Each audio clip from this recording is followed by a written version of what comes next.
तो आइए, आपका स्वागत है आदर्श जीवन यात्रा के 27वें दिन जादुई दर्पण में। जी हाँ प्रिय बंधुओं, आज का हमारा विषय है जादुई दर्पण। अब जादुई दर्पण कैसे हो सकते हैं, तो वो आज आप देखेंगे कि इसी दर्पण से आपका पूरा जीवन इतना आनंददायक, इतना जादुई बन जाएगा कि आपने कभी नहीं सोचा होगा। तो सिंपल एक दर्पण का अभ्यास आपको करना है और उसी से हम सब का जीवन बदलने वाला है। निश्चित रूप से जो अब तक पिछले 26 दिन का अभ्यास आप लोगों ने किया है, और जिसने भी किया है ये पूरा का पूरा 26 दिन का अभ्यास, उसकी सोच में, उसकी विचारधारा में बहुत सारा परिवर्तन हो चुका होगा। जिसने भी ये 26 दिन कृतज्ञता का अभ्यास किया है, वो उसकी जो स्थिति है वो बहुत सुखदायक होगी। वो बहुत खुशी महसूस करता होगा अपने जीवन में, बहुत आनंद का अनुभव करता होगा। और जिन्होंने नहीं किया है तो मेरा फिर करबद्ध निवेदन है कि पहले दिन के अभ्यास से आप अभ्यास शुरू करें और अंतिम दिन तक इस अभ्यास को दोहराएं। और ये कोई ज़रूरी नहीं है कि हम इसी फरवरी के महीने में ही करना था, आप कभी भी इस अभ्यास को कर सकते हैं। ये तो मैं हर साल फरवरी के महीने में 28 दिन होते हैं, इसलिए मैं 28 दिन का अभ्यास फरवरी के महीने में ही शुरू करता हूँ। तो चलिए हम आगे बढ़ते हैं। तो पूरा का पूरा अभ्यास आप दोहराएंगे और जिन्होंने भी किया होगा निश्चित रूप से वो बहुत सुख का अनुभव कर रहा होगा, क्योंकि जीवन में हम सही ट्रैक पे हैं कि गलत ट्रैक पे हैं, यदि इसको पहचानना है तो उसके केवल एक ही तरीका है, वो ये है कि आप स्वयं को देखें, स्वयं को महसूस करें। यदि आप दुखी रहते हैं, यदि आप परेशान रहते हैं, यदि आप माने हरास रहते हैं, निराश रहते हैं, यदि आप स्ट्रेस में, तनाव में रहते हैं, तो इट मीन्स आप में कृतज्ञता का जादू नहीं है। आप ग्रेटिट्यूड का प्रयोग नहीं कर रहे हैं, आपके अंदर कृतज्ञता नहीं है, आप थैंकफुल नहीं हैं। सीधा सा मतलब है। यदि आप खुश रहते हैं, आनंद में रहते हैं, मस्त रहते हैं, मगन रहते हैं, हंसते रहते हैं, मुस्कुराते रहते हैं, खिलखिलाते रहते हैं, तो इसका सीधा सा मतलब है कि आप में कृतज्ञता कूट कूट करके भरी जा चुकी है। आपके अंदर ग्रेटफुल खूब सारा है और आप हर उस परिस्थिति को खोजने की तलाश में रहते हैं जिसके प्रति आप कृतज्ञ हो सके। तो प्रिय बंधुओं, आज 27वें दिन का अभ्यास है और हमेशा याद रखना, जिसके पास भी कृतज्ञता है उसे और अधिक दिया जाएगा और वो समृद्ध हो जाएगा, संपन्न हो जाएगा। जिसके पास भी कृतज्ञता नहीं है, उसके पास जो है उससे वो भी छीन लिया जाएगा। यदि आप अपने स्वस्थ शरीर के प्रति कृतज्ञ नहीं हैं, तो फिर आपसे जितना भी थोड़ा बहुत स्वस्थ बचा हुआ है शरीर, वो भी आपसे छीन लिया जाएगा। यदि आप रोगी हैं और जो दूसरे स्वस्थ व्यक्ति हैं उनको देख करके स्वास्थ्य के प्रति कृतज्ञ नहीं है, तो फिर आपके पास जो थोड़ा बहुत स्वास्थ्य बचा हुआ है वो भी आपसे छीन लिया जाएगा। ये यूनिवर्स का नियम है। तो इसीलिए हमेशा स्वयं के स्वास्थ्य के प्रति, दूसरों के स्वास्थ्य के प्रति कृतज्ञ बने, आप स्वयं स्वस्थ हो जाएंगे। ठीक इसी प्रकार यदि आपके पास जितना भी धन है, उतने धन के प्रति यदि आप कृतज्ञ हैं तो आपका धन और बढ़ेगा और आप संपन्न हो जाएंगे।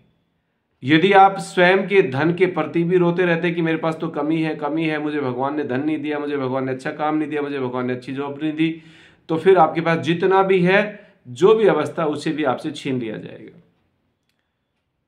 यदि आप दूसरे की उन्नति को देख करके जलते हैं, यदि आप दूसरों के पास विद्यमान धन को देख करके जलते हैं, दूसरे के मकान को देख करके जलते हैं, दूसरे की गाड़ियों को देख करके जलते हैं, दूसरे की कंपनियों को देख करके जलते हैं, दूसरे की नौकरी को देख करके जलते हैं, तो आपके पास जो भी है वो भी आपसे छीन लिया जाएगा। ये यूनिवर्स का नियम है। इसलिए हमेशा खुश रहेंगे धन के प्रति तो आपके पास धन खूब बढ़ेगा। तीसरा, आदर्श संबंधों के लिए यदि आप कृतज्ञ हैं, अपनी धर्मपत्नी के लिए आप कृतज्ञ हैं, अपने पति के लिए आप कृतज्ञ हैं, अपने माता पिता के लिए आप कृतज्ञ हैं, अपने भाई बहन के लिए यदि आप कृतज्ञ हैं, तो आपके संबंध खूब मधुर बनेंगे, खूब मधुर बनेंगे। दूसरों को हंसते खिलखिलाते देख करके यदि आप खुश होते हो हमेशा, तो आपके परिवार में खुशियां रहेंगी। यदि दूसरे के दुख में और ज्यादा खुश होते हो, दूसरे के सुख में और ज्यादा दुखी होते हो, तो फिर आपके पास जो थोड़ा बहुत सुख होगा वो भी आपसे छीन लिया जाएगा।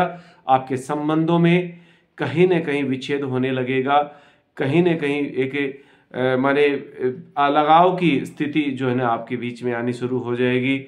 इसीलिए मेरा करबद्ध निवेदन है, हमेशा दूसरे की खुशियों में खुशी ढूंढने का प्रयास करें। कोई दुखी है तो उसके दुख को बांटने का प्रयास करें। आप दिन प दिन आपके परिवार के, आपके रिश्तों में, आपके संबंधों में और ज़्यादा मधुरता आने लगेगी। तो बस यही जादुई प्रयोग है कृतज्ञता का। आज का जो प्रयोग है वो है जादुई दर्पण। हम हर किसी पर भरोसा करते हैं, हर किसी पर विश्वास करते हैं, लेकिन एक व्यक्ति पर हमें भरोसा नहीं होता, और वो है आईने में दिखने वाले व्यक्ति पर, दर्पण में दिखने वाले व्यक्ति पर। जब आप दर्पण के सामने खड़े हों और आपको दर्पण में जो भी व्यक्ति दिखाई दे, उस व्यक्ति के प्रति कृतज्ञ होना सीख लें। समझ तो आप गए ही होंगे जहां मैं बात कर रहा हूं। जी हाँ, मैं चाहता हूं कि आप स्वयं के प्रति कृतज्ञ हों, आप स्वयं का धन्यवाद करें। यदि आप स्वयं ही खुद से प्रेम नहीं करते, यदि आप स्वयं ही खुद पर विश्वास नहीं करते, तो दूसरे पर किस पर उम्मीद करेंगे कि कोई आप पर विश्वास करे, कोई आपसे प्रेम करे। तो इसीलिए जब भी दर्पण के सामने जाएं तो स्वयं के लिए वो जादुई शब्द का प्रयोग करें, और मैं तो कहूंगा कि तेज ध्वनि में उच्चारण करके शब्द बाहर निकलना चाहिए, धन्यवाद धन्यवाद धन्यवाद। किसके लिए? जो सामने दर्पण में व्यक्ति दिख रहा है उसके लिए।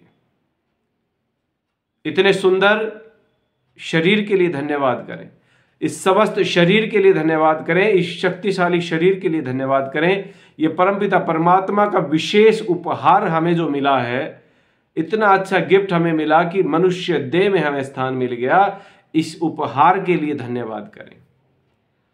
जब भी दर्पण में स्वयं को देखें, जादुई शब्दों का प्रयोग करें। अगर कहीं पर आप ऐसे स्थान पर हो जहां पर आप माने शब्दों में बोल नहीं सकते, तो वहां पर मन में 3 बार जादुई शब्द का प्रयोग करें उस व्यक्ति के लिए जो जादुई दर्पण में आपको दिख रहा है।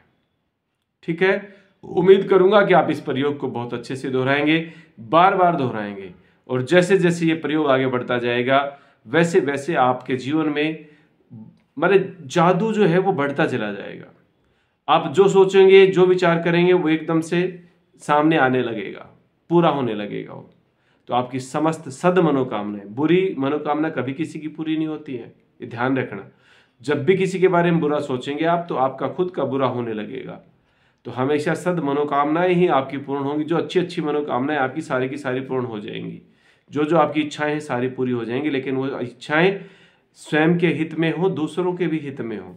किसी दूसरे को नुकसान पहुंचा करके आप खुद का भला करना चाहोगे, ऐसा कभी नहीं हो सकता।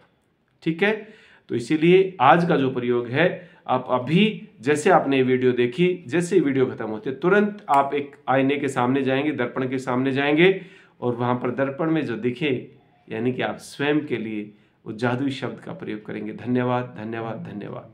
मैं जो भी हूं, जिस भी अवस्था में हूं, जिस भी स्थिति में हूं, उस स्थिति के लिए, उस अवस्था के लिए, उस व्यक्तित्व के लिए धन्यवाद धन्यवाद धन्यवाद। वो सब कुछ अपने आप आदर्श रूप में बढ़ता चला जाएगा।